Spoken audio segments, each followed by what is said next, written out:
여러분 안녕하십니까. 6월 1일 월요일입니다. 제이슨의 세상을 본다. 오늘은 방탄소년단 슈가의 신곡을 주제로 말씀드리겠습니다. 방탄소년단 슈가가 발표한 D2에 수록된 어떻게 생각해가 영국 오피셜 차트에서 앨범 부문 7위에 오르며 세계적인 인기를 얻고 있습니다. 그런데 도입부에 미국 사이비 교주 짐 존스의 목소리가 15초가량 삽입되어 있다는 점이 밝혀지면서 논란이 일고 있습니다. 짐 존스는 1931년 태어나서 1978년 사망했습니다. 소속사 빅히트 엔터테인먼트가 5월 31일 사과 내용을 담은 공식 입장을 곧바로 발표하면서 논란은 일단 수면 아래로 가라앉고 있습니다. 그러나 국내와 달리 해외 팬들의 반응은 여전히 엇갈리고 있는 중입니다. 1978년 11월 900여 명의 미국인을 죽음으로 몰고 간 이른바 가이아나 존스타운 대학살 사건의 주인공이 도대체 어떤 과정을 거쳐서 2020년 BTS 음반에서 부활의 길을 찾았는지 참으로 알다가도 모를 일입니다. 귀신이 곡할 노릇입니다. 1977년 2월 7일 미국 필라델피아에서 이루어진 예배 시장을 담은 오디오 파일, 찬송과 연설 등 무려 1시간 30분 53초에 이르는 길고 긴 예배 장면 중에서 어쩌면 그렇게 15초를 칼같이 끊어내서 신곡에 삽입했을까요? 가이아나 대학살 1년 반 전에 실시된 필라델피아 예배에서의 연설은 빠르고 격하고 선동적입니다. 당시 짐 존스는 이미 힐업봉 등 다양한 약물 중독으로 심신이 피폐해져 가고 있는 상황이었습니다. 믹스테이프에 수록된 짐 존스의 음성 연설은 공산당 특유의 선전선동 그대로 사람을 흥분시킵니다. 그러나 짐 존스의 육성이라는 게 특이한 점일 뿐 내용 자체는 기독교인이라면 누구나 알고 있는 요한복음 11장 25절과 26절입니다. 예수께서 가라사대 나는 부활이요 생명이니 나를 믿는 자는 죽어도 살겠고 무릇 살아서 나를 믿는 자는 영원히 죽지 아니하리니 이것을 내가 믿느냐를 바로 연설 중에 인용하고 있습니다. 요한복음 11장을 희대의 살인마요 사이비 교주이며 마오쩌둥과 레닌, 김일성을 추종한 골수 공산주의자 짐 존스의 육성으로 꼭 들어야 할 이유를 가진 사람은 별로 없습니다. 1931년에 태어난 짐 존스는 청소년 시절부터 이미 공산주의에 심취해 있었습니다. 불황의 그늘에서 힘겨운 삶을 영위하는 미국 중서부 인디애나주 크레타에서 출생한 그는 18살이 되던 1949년 중국 공산주의자 마오쩌둥의 장개석을 몰아내고 중화인민공화국을 창설하는 장면에 환호성을 치르면서 공산주의 추구를 그의 인생의 목표로 삼았습니다. 1951년 미국 공산당 모임에 참석한 이후 그는 본격적으로 급진 좌파로 변신했습니다. 원래부터 무신론자였던 그는 교회를 마르크스 레닌주의의 메시지를 전파하는 도구로 사용하기로 마음먹고 신학을 공부했습니다. 1952년 21살의 나이로 인디애나폴리스에서 감리교회를 이끌던 그는 성령의 기적과 은사를 강조하는 오순절주의 펜티코스탈을 거쳐 빠르게 정통 기독교에서 이탈하기 시작했습니다. 그는 교회 확장에 놀라운 재주를 지니고 있었습니다. 목회를 하면서도 인도 캘커타에서 원숭이를 수입해서 마리당 29달러에 팔아 수입을 올리고 있었는데 새로운 신도를 가장 많이 데려오는 신도에게는 이 원숭이를 상으로 줘서 신도 끌어모으기 경쟁을 시키기도 했습니다. 신도 숫자가 300여 명으로 불어난 1965년 그는 신도들에게 1967년 7월 11일 미소 간의 핵전쟁이 일어날 것이라면서 안전지대를 찾아 떠나야 한다고 예언했습니다. 70여 가정이 그를 따라 인디애나주 인디애나폴리스에서 샌프란시스코로 근거지를 옮겼습니다. 이곳에서 인민사원 피플스 템플로 이름을 붙인 교회는 종교를 빙자한 정치단체, 인권단체로 모습을 바꾸었습니다. 당시 민주당계 급진 좌파가 득세하고 있던 샌프란시스코 베이 에어리어의 분위기는 인민사원이 급성장하는 훌륭한 토양이 되었습니다. 가난한 흑인들은 인권운동가로 변신한 짐 존스의 잘생긴 외모와 정의와 평등을 주장하는 그의 열정적인 설교에 빠져들었습니다. 짐 존스는 기부자들로부터 받은 음식과 의복, 주택을 이들에게 무상 제공하면서 빠르게 기반을 확대했고 샌프란시스코 지역사회의 핵심 지도자로 떠올랐습니다. 심지어 샌프란시스코 주택국장이라는 요직을 맡을 정도였습니다. 그러나 이즈음부터 짐 존스의 사이코패스적 성향은 서서히 그 존재를 드러내기 시작했습니다. 그는 1970년대 초부터 자신을 석가모니와 간디, 레닌과 예수의 환생이라고 주장하면서 종교적 광신주의, 릴리저스 페나티즘과 좌파 광신주의, 레프트 페나티즘 사이를 본격적으로 넘나들었습니다. 그럼에도 불구하고 당시 수많은 민주당 인사들이 그를 지지했고 그의 축복을 기대했습니다. 짐 존스를 지지했던 인물들 중에 아직도 미 정계에서 이름을 떨치고 있는 유명 인사들도 있습니다. 2011년에서 2019년까지 캘리포니아 주지사를 역임한 제리 브라운, 그리고 1978년부터 1988년까지 샌프란시스코 시장을 지냈고 1992년부터 현재까지 캘리포니아 민주당 상원 의원으로 있는 다이앤 파인슈타인 의원 등이 바로 이들입니다. 이들 민주당 내 중진들은 당시 짐 존스와 그의 인민사원을 적극 지지했던 대표적인 인물들입니다.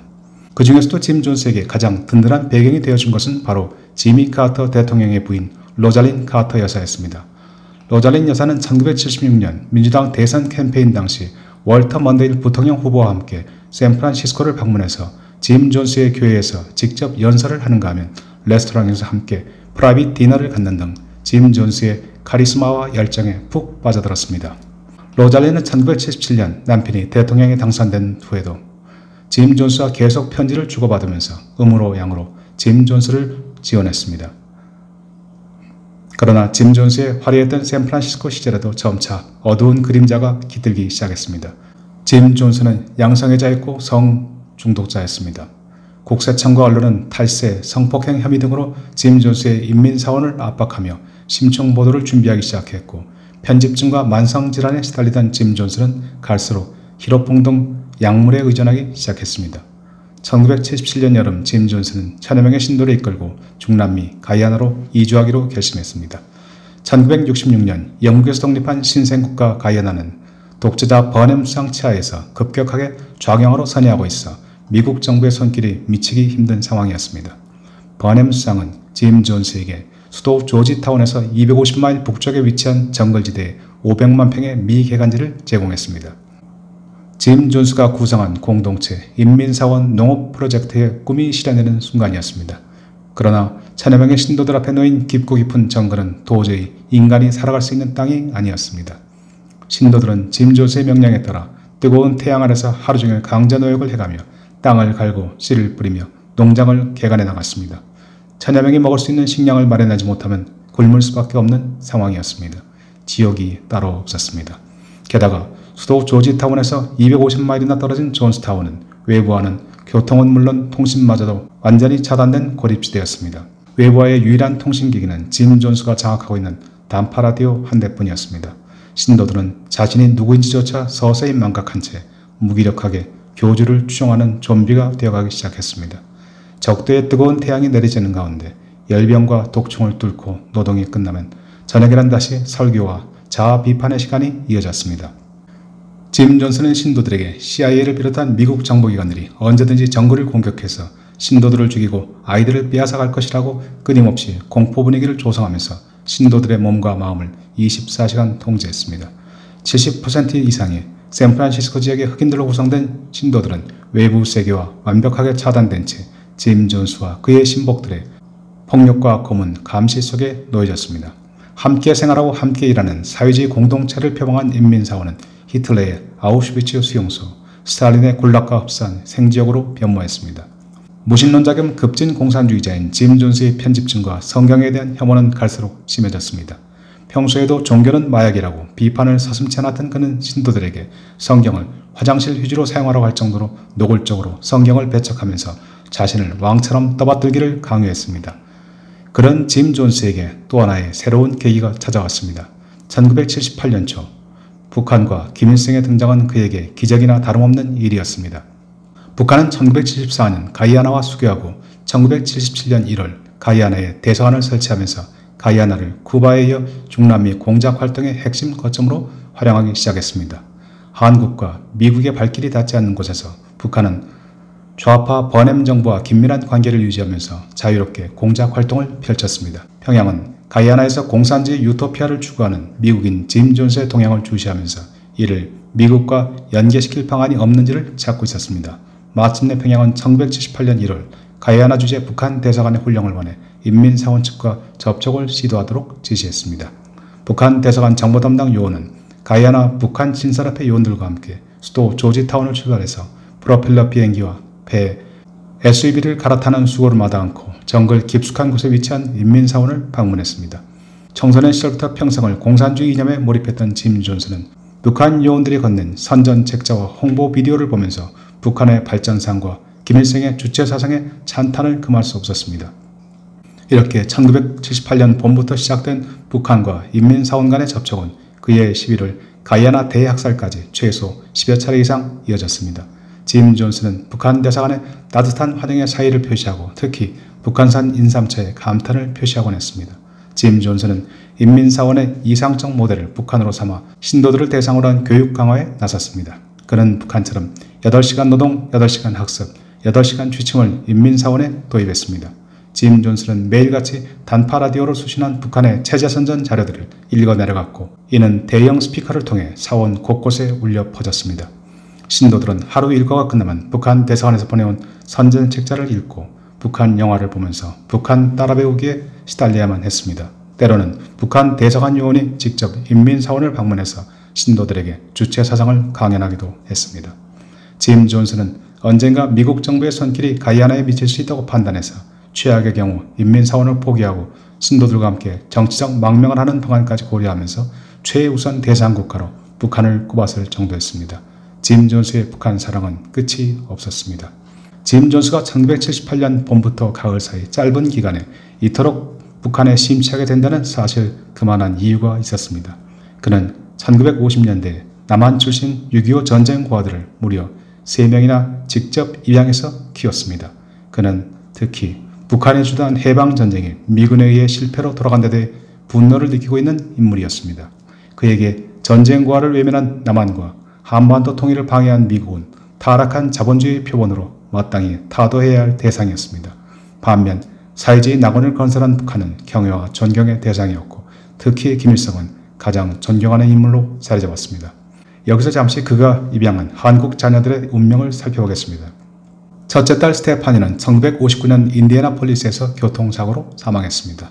둘째 아들 류는 21세 되던 1978년 가이아나에서 부인 및 아들과 함께 자살했습니다.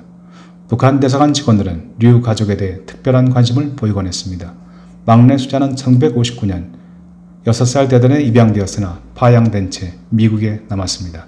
그녀는 2차례 결혼을 하고 가정을 꾸렸으나 2006년 대장암으로 사망했습니다. 짐 존스 부부는 수잔에 대해 키워준 부모를 배신한 자식이라고 비판하면서 단 한 푼의 유산도 남기지 않을 것이라고 단언할 정도로 강한 증오감을 표시했었습니다. 짐 존스는 소련 공산 등에 700만 달러의 유산을 남겼습니다.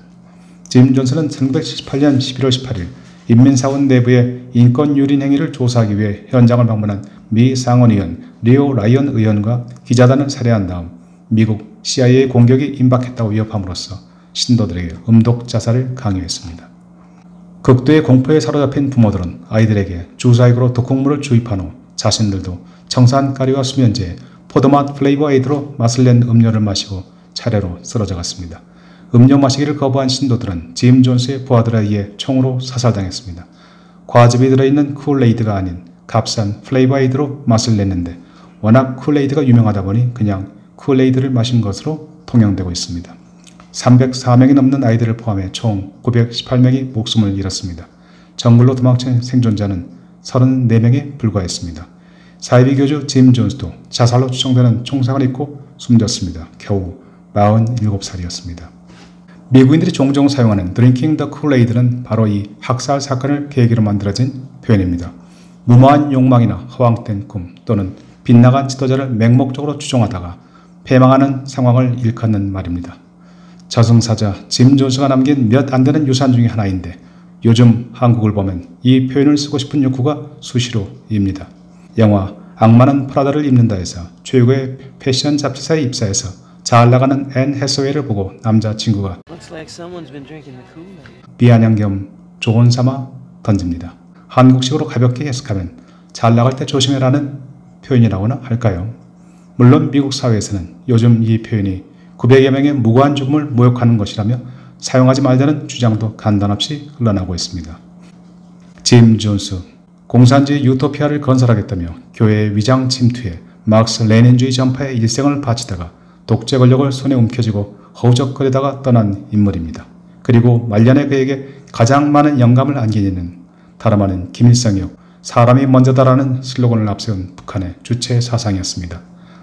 2001년 9.11 이전에 단일 사건으로 가장 많은 미국인을 희생시킨 짐 존스도 북한의 세습 독재자들 앞에서는 감히 명함을 들이밀지 못합니다.